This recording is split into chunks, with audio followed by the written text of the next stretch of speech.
What's good, everybody? It's your boy Ty Becker Child with another video. Y'all hit that like button. Y'all comment, share, subscribe if you new. Now, we back cooking on this COVID thing. Now, once again, everybody got their opinions. I don't expect everybody to agree with me. But the Bleacher Report basically confirmed everything that I've been trying to tell you dudes on why Kobe Bryant's not top 10 all time. Even they don't agree with him being top 10 all time, top 5 all time, top 3 all time. And I'm just tired of talking about it. Like I said, I'm just gonna provide empirical data on why it's not the case, right? A lot of people leave stuff out. They don't put things in context. And what Ty's gonna do is put things in context for you guys that tend to try to rewrite history, come up with your own narratives. We're not gonna lie, right? And we're not gonna come up with stuff. So what I do is I'm just gonna provide empirical data. Enough is all this talking, right? So the Bleacher Report, like I said, basically confirmed everything I've been trying to tell you dudes on why he's not top 10, top 5, top 3, like a lot of y'all dudes say. You got to watch him in real time and understand. I was blessed to watch Kobe play the game of basketball. I was blessed to watch LeBron James and all those other dudes that came after them on what they did on the basketball court. Now, I wasn't able to watch Michael Jordan, right? But I can say that the reason why I don't have Kobe in my top 10, top 5, it has to, like I said, for anybody who hasn't watched my top 10 or my top 20 all-time list, I'm sorry, it has to be an argument that you're the best player at your position. There's no case for Kobe. It's Jordan by a landslide. So for y'all dudes that be sitting around here with y'all top 10, top 5, top 3 all time, give me a case on why y'all say Kobe is the best player at his position, then we can have a conversation. There's no case for him, right? Nobody fails. Nobody answers my question straight up when it comes to Kobe. We just jump to Chris Bosh, LeBron James, the big three in Miami. Let's just stick it to Kobe. Let's just talk about Kobe, man. Let's not talk about all these other dudes, right? So I got this Lakers versus Magic NBA Finals Game 4, 2009. This was in the NBA Finals of 2009 when the Lakers played the Magic, right? Now, this is just me providing data. There are a lot of dudes that like to disrespect Kobe's teammates. They like to belittle his teammates. And they like to talk trash about him like they was just gum underneath his shoe when the man was missing the playoffs. He missed the playoffs in 2005. And he was a first-round exit in 2006 and 2007 after Shaq left L.A., which is what he wanted, which what comes with having your own team. It's ups and downs. But people like to make excuses and forget these things. So when he got the Lamar Odoms, when he got the Pau Gasols, when he got his two low post bigs that got him and helped him and helped execute Kobe to help him win his 2 back-to-back championships, people like to sit here and say that he did it all by himself. But the only thing Ty gonna do is provide context for you guys. So my last video got copyrighted, so I'm not gonna have much audio playing. I'm just gonna let the video play, and I'm gonna chime in here and there. Now, what I will say is this. This series right here, the Orlando Magic was up 2-1 in this series.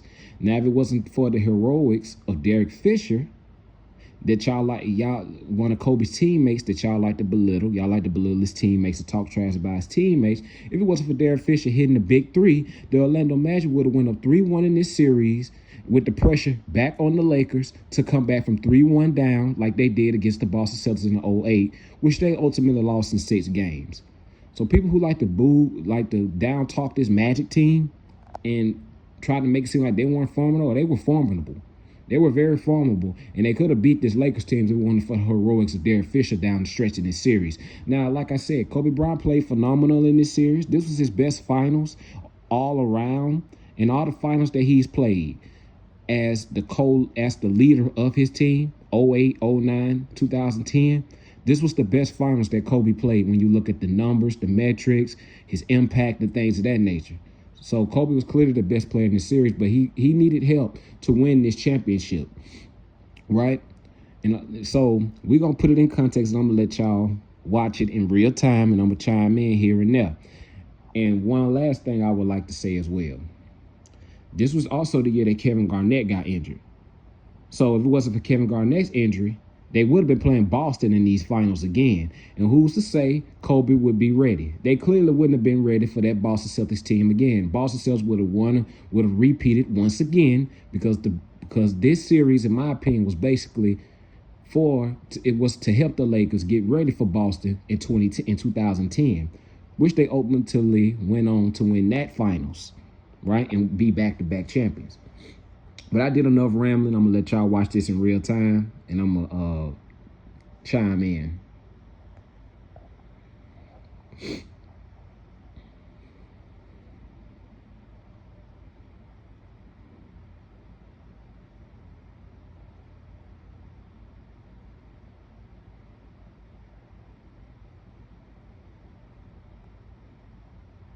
Big shot from Ariza.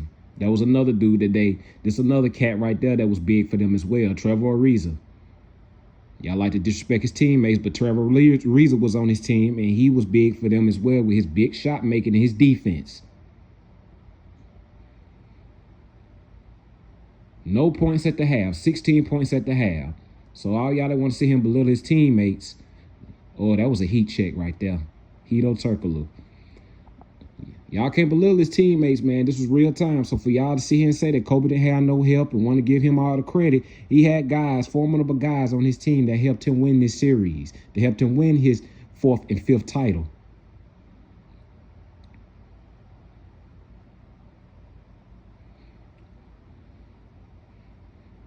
I like that was blocked by Dwight Howard. He had 8 blocks in this game.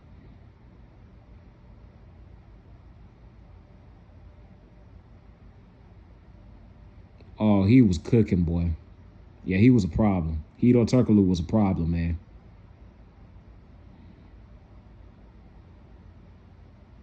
82-87, 130 left.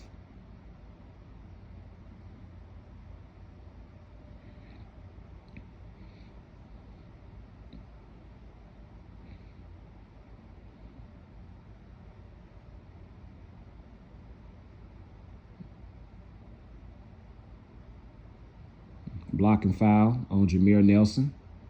Kobe's going to the free throw line.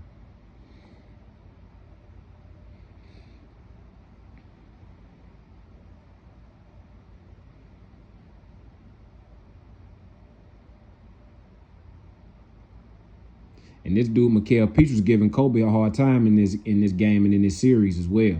He was another hard-nosed defender who could hit shots as well.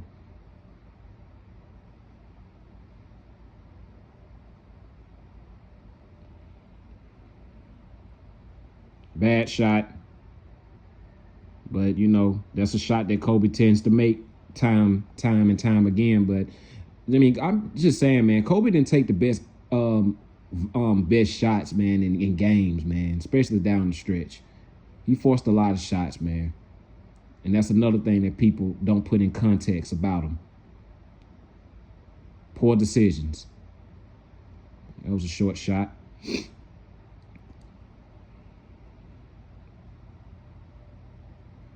Nice play from Kobe. Good finish by Gasol. See, when you use your teammates, man, it helps you out. See, I told y'all, man, he can't do it by himself.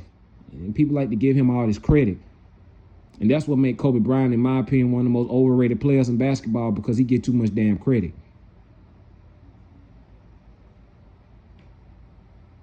Now, keep in mind, I ain't talking about all the Kobe fans. I'm just talking about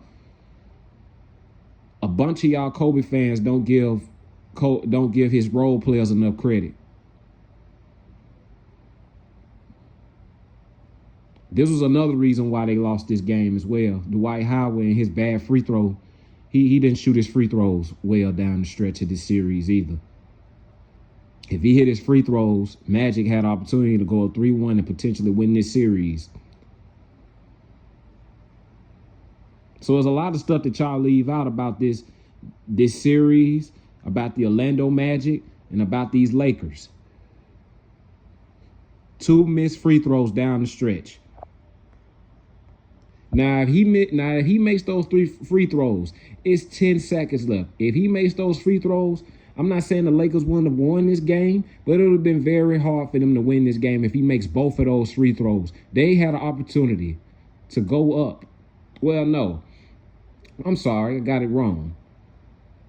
The Magic had an opportunity to tie this series up 2-2. I'm sorry. Correction. The Magic had an opportunity to tie this series up 2-2 to put the pressure back on the Lakers, right? So he missed 2 free throws that cost him this game and potentially tie the series up to put the pressure back on the Lakers to win the game. Now, like I said, was the Lakers capable of, winning this series? Absolutely. But it would have been, but like I said, this Magic team was very formidable. So a lot of people don't put a lot of this stuff in context when they're talking about this run that Kobe had. They just like to say, oh, they just beat the mess out the Magic 4-1. No, it was a very tight series, and the Magic had their opportunities, but shots like this that Dwight Howard missed down the stretch in these games blew their opportunities to, win this series or have an opportunity to win this series. But once again, my point in saying this is that y'all like to take away from Kobe's teammates. I got the 3-1 thing wrong. The Lakers were up 2-1, and they went on to go up 3-1, and to due to the heroics of some of his key guys, Derek Fisher, Trevor Ariza, and Gasol. You know what I'm saying? It just wasn't Kobe. So when y'all like to belittle and talk trash about his teammates, once again, that's why I have tape to prove to y'all that Kobe had very formidable players to help him win this series. And for people that like to go back to the top 75 thing, man, I keep telling y'all, I got things to debunk that. Without the quote unquote top 75 big and Pau Gasol, the man missed the playoffs and he was a first round exit. He was a first round exit. He was missing the playoffs without Pau Gasol. So he needed Pau Gasol just as much as Pau Gasol needed him.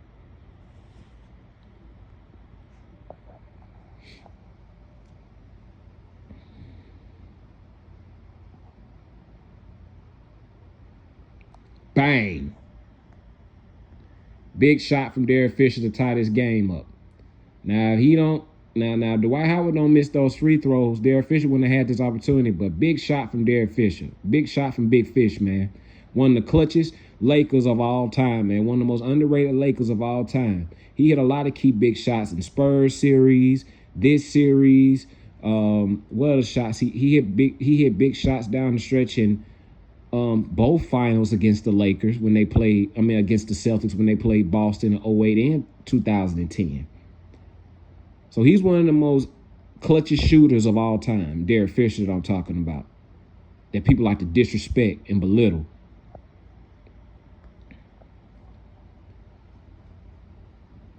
And was a crafty defender as well, very high IQ player in Derek Fisher.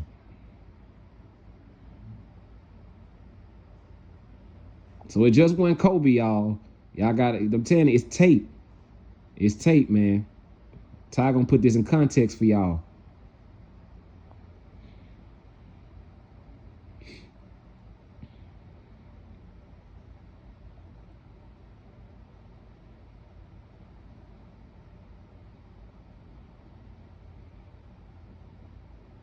You got to finish that if you Dwight Howard, man. We in overtime. 91-90 Lakers. 2:26 remaining. Good defense. Man, I got to give Gasol credit, man. He played good defense on both possessions.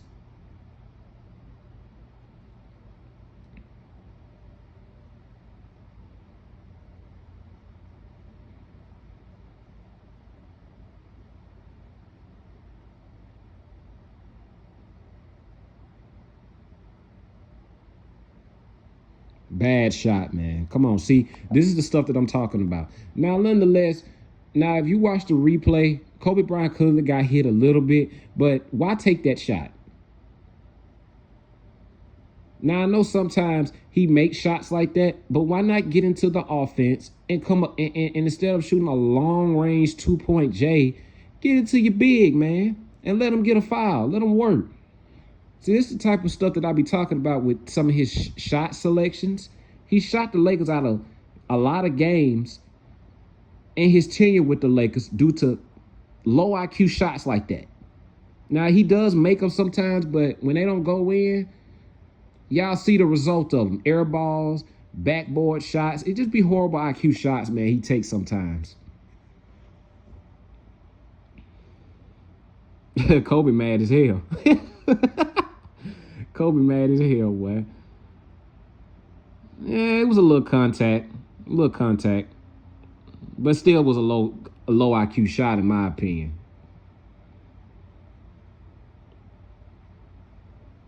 He could have got a better shot than that.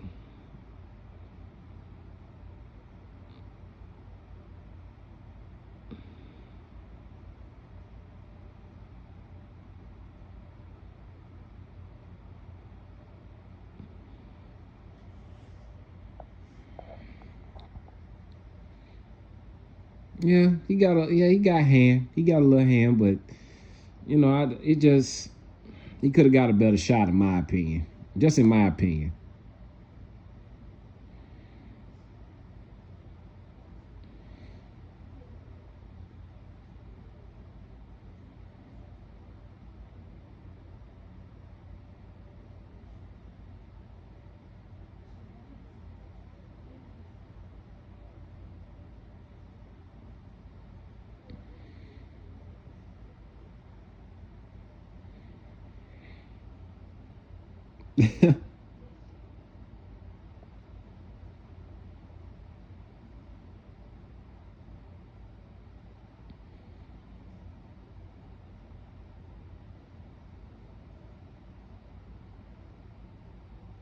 Yeah, they should have called that on Gasol first. They should have called that on Dwight first. He clearly shoved Gasol.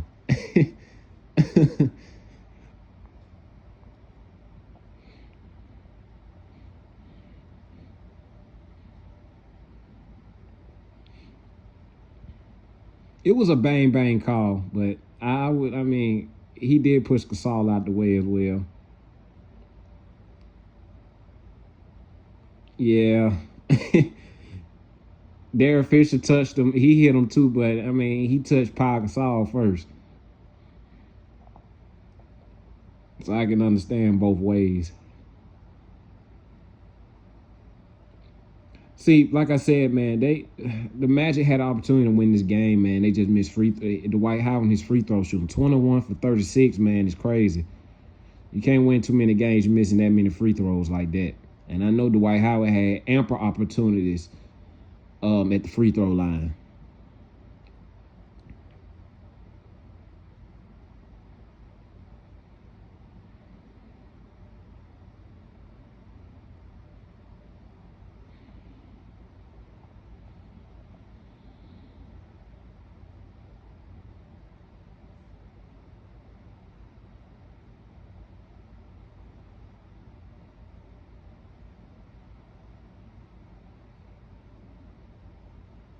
Look at who? Oh no. What was that? Hold on. What was that?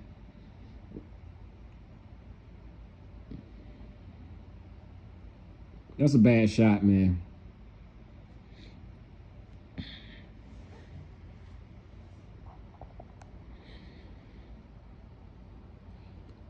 Another bad shot.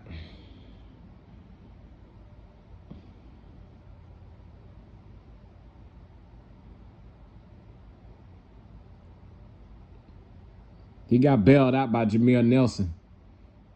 That was another bad shot. And it's set up for who, y'all?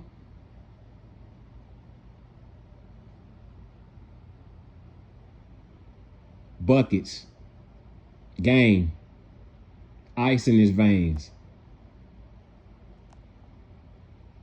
Ice in his veins, man. I'm trying to tell y'all, bro. Man had help. I just want everybody to keep I just want all this stuff in context right here. That's game.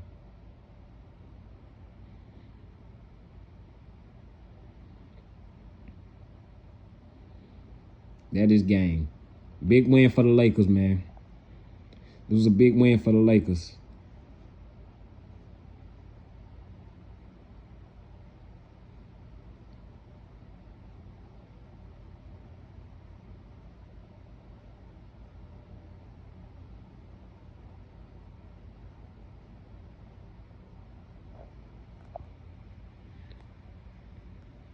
All right, that's all I pretty much wanted to cover, man. 5.1 seconds remaining, or 5.7 seconds remaining. The only thing that I want to simply just tell y'all is this, man. Now, the Orlando Magic had their opportunities down the stretch to win this game. They missed free throws. That was part of why they lost this game. 21 for 37 ain't gonna cut it when you're trying to win ball games. But nonetheless, man, that don't take away from the Lakers. And big shot making Derek Fisher for stealing the game with his big time threes, tying the game, sending this game into overtime. The only thing I want people to do is just put this stuff in context. When y'all take away from his teammates, when y'all like to take away from Shaq, like I said, y'all take away from y'all take away from Kobe. And Kobe is an all-time great player, man. All-time great. But when y'all give him all the credit, man, I got to bring context out like this to show y'all that y'all be just gassing him up a little too much. Just a little too much. He's an all-time great player. Like I said, I got him 13 on my list. He's 13, and that's not bad. Y'all know all the all-time great players that they came and paved the way for a lot of these dudes. I mean, you can't forget about them. I mean, I'm just a historian of the game, and I respect the game. And for me to put him above a lot of these dudes, man, and what they accomplish, regardless of free agency and things of that nature, it's just a slap in the face to the guys that just paid the way, in my opinion. But Kobe, nonetheless, all-time great. But I just want y'all to understand, man, the man had help. His players, these teams. I mean, this was a big championship. They went on to win this series 4-1. But nonetheless, this was very big for Kobe's legacy. He needed this to solidify that he could win without Shaquille O'Neal, because that was the narrative, that he couldn't win without Shaq. He needed Shaq to win. And he played a great finals, man. Got to give him credit. But also he had great teammates, solid teammates, forming the role players that helped him in games like this, that helped him seal his 4th title round this time. So I just like to put stuff in context, man. I don't like to leave nothing out when we talk about these guys, man. It's not a shot against Kobe. I love Kobe, but I just see too many people that be lying on YouTube. And the Bleacher Report, it basically sent a lot of these Kobe fans in a frenzy, in my opinion, man. It just showed a lot of mental unstableness that a lot of these dudes have when it comes to Kobe. Like I said, a lot of these dudes will be willing to jump off the cliff for the brother. And it's just basketball. It's not that serious. Right? But I just wanted to provide context once again. I'm going to keep providing context. Y'all stay tuned, man. I got more content on the way. Once again, to prove this lie that he never had teammates. Y'all like to belittle his teammates, but I'm just going to put it in context. And people can just scroll past the video and come up with their own narratives all they want to, but the facts are the facts. Facts are the facts, man. But y'all stay tuned, man. Y'all hit that like button. Y'all comment, share, subscribe if you're new. More content on the way. All love. Peace.